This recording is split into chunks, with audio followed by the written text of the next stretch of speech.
स्वागत है आपका हमारे शो डीजी शो में। आज उसी के ऊपर हम कुछ प्रश्न पूछेंगे। आज हमारे साथ मौजूद हैं मेरे फादर और भी आया कि कुछ एक प्रश्न और भी हैं मेरे कि जैसे सोशल मीडिया बनाम न्यूज़ मीडिया नहीं होगा, ऐसा नहीं होगा बिल्कुल भी, क्योंकि अखबार का और जो टीवी का है, इलेक्ट्रॉनिक मीडिया का है, वो अपने या फिर न्यूज़ चैनल पर ज़्यादा भरोसा करते हैं। किस पर आप ज़्यादा भरोसेमंद आप कह सकते हैं कि जो सोर्स है? ऐसा नहीं है।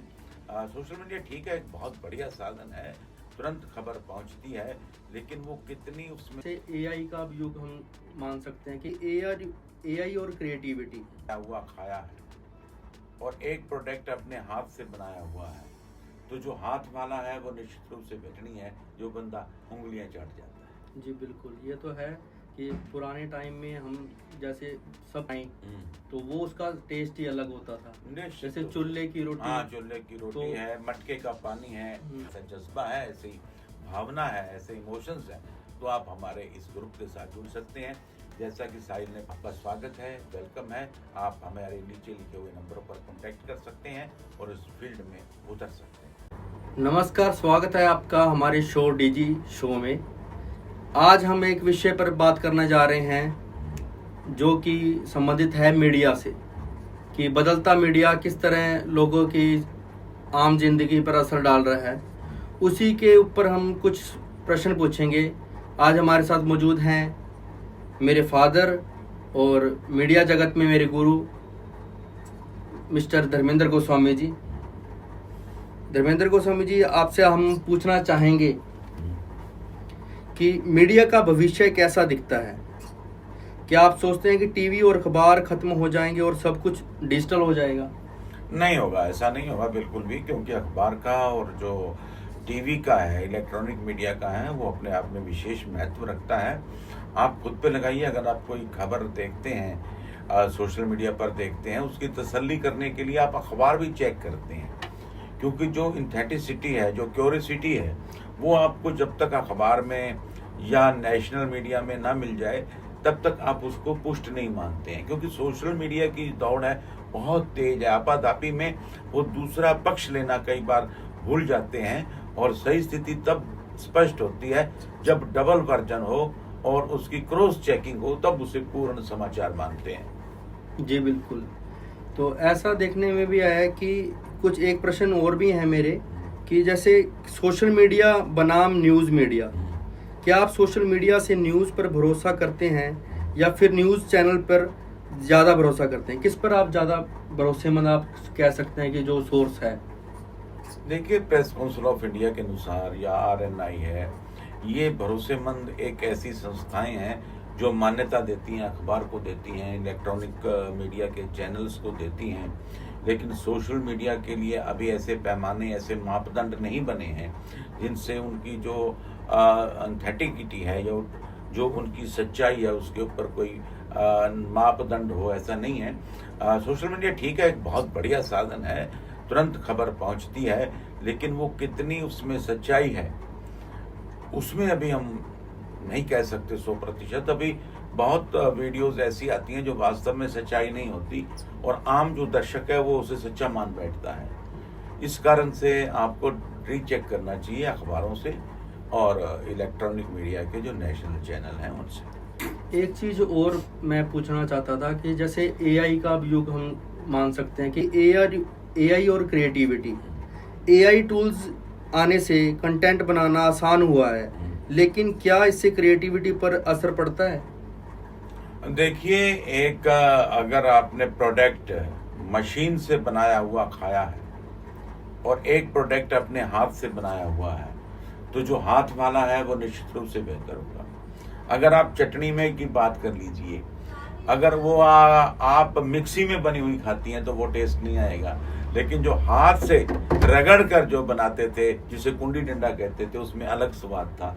एआई एक मिक्सी है, लेकिन जो हमारा जो हाथ से लिखा हुआ जो कंटेंट है, वो उस कुंडी डंडे वाली चटनी है, जो बंदा उंगलियां चाट जाता है। जी बिल्कुल, ये तो है कि पुराने टाइम में हम जैसे सब कुछ ही हाथ से ही हम सोचते थे कि बनाएं तो वो उसका टेस्ट ही अलग होता था। जैसे चूल्हे की रोटी, हाँ चूल्हे की रोटी तो, है, मटके का पानी है, आरओ के पानी में मटके के पानी में जो फर्क है वही एआई का और एक मैनुअल जो कंटेंट है उसमें जो वही फर्क आपको देखने और सुनने में मिलेगा, क्योंकि एआई अपनी भावनाएं नहीं डालेगी उसमें।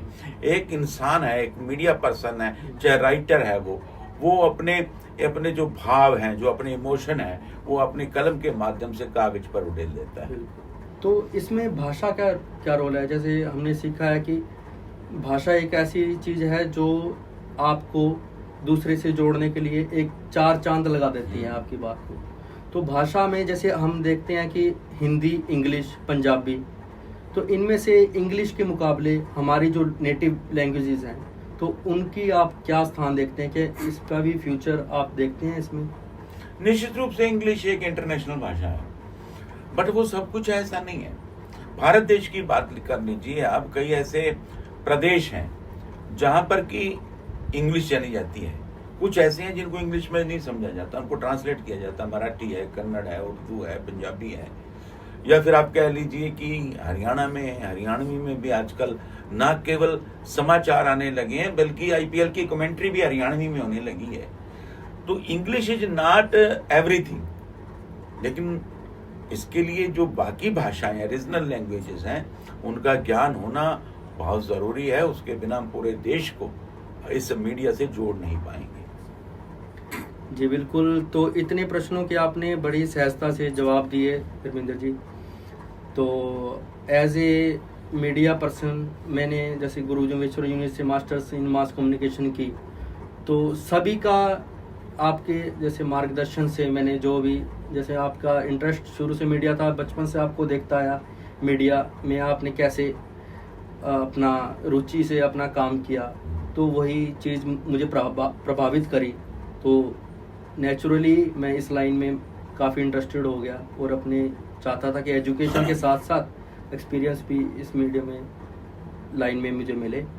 तो आपका मैं सपना देखना चाहता हूँ कि मीडिया को लेकर आपका क्या सपना है, जो कि आप एज ए मीडिया पर्सन, आपको 40 साल इस इंडस्ट्री में हो गए हैं, तो आपका खुद का एक जो भाव है, आपका खुद का एक जो विचार है, वो आप क्या रखते हैं समाज के आगे, कि जो कि आपकी थिंकिंग को और ज़्यादा हमें दिखाता है?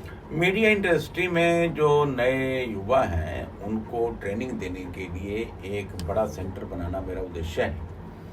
उसके लिए मैंने छोटे लेवल पर तो शुरू कर रखा है, बहुत से उसमें स्टूडेंट्स आते हैं और मीडिया की बारीकियों को सीखते हैं, लेकिन उसको एक बड़ा रूप देने का एक प्रयास चल रहा है, जिसमें हमें सपोर्टर भी चाहिए, फाइनेंसर भी चाहिए और बहुत से लोग कंटेंट राइटर भी चाहिए, ताकि हमारे पास पूरा रॉ मटेरियल हो और हम एक बड़े लेवल का एक ऐसा मीडिया सेंटर, ट्रेनिंग सेंटर में कहूँगा, उसको हम शुरू कर पाएँ और आने वाली जो पीढ़ी है उसको डोर स्टेप पर ये सुविधा प्राप्त हो। अगर आप लोगों में भी ऐसा जज्बा है, ऐसी भावना है, ऐसे इमोशंस हैं, तो आप हमारे इस ग्रुप के साथ जुड़ सकते हैं। जैसा कि साहिल ने पहले कहा, डीजी शो, जिसका मतलब है धर्मेंद्र गोस्वामी शो, तो इसी के माध्यम से ही हम ये डीजी मीडिया ट्रेनिंग सेंटर खोलने जा रहे हैं। आपका स्वागत है, वेलकम है। आप हमारे नीचे लिखे हुए नंबरों पर कांटेक्ट कर सकते हैं और इस फील्ड में उतर सकते हैं। बहुत बहुत शुक्रिया आपका।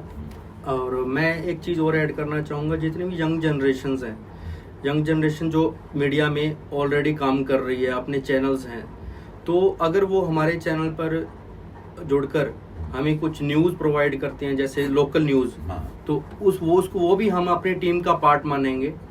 तो बाकी अगर कोई वाकई ही इसमें अपना करियर देखना चाहता है, बिल्कुल इनिशियल लेवल शुरू करना चाहता है, जिससे कोई एक्सपीरियंस नहीं है, उनको भी मैं इनवाइट करना चाहूँगा हमारे गोस्वामी डिजिटल मीडिया ग्रुप से जुड़ने के लिए, ताकि हम मिलकर इस संस्थान को और हमारे शहर को और प्रगति पर लेकर जाएं और मीडिया के लिए लोगों में एक प्रेरणा, एक ऐसी अलग जगाएं कि लोग इससे वाकिफ़ हों। तो आप सभी का धन्यवाद कि आपने हमारी इस वीडियो को पूरा देखा, और हम चाहेंगे कि आप समय समय पर हमारे वीडियोस को ऐसे प्यार दें और अपने इस चैनल को सब्सक्राइब करना मत भूलें। धन्यवाद आप सबका। जय हिंद।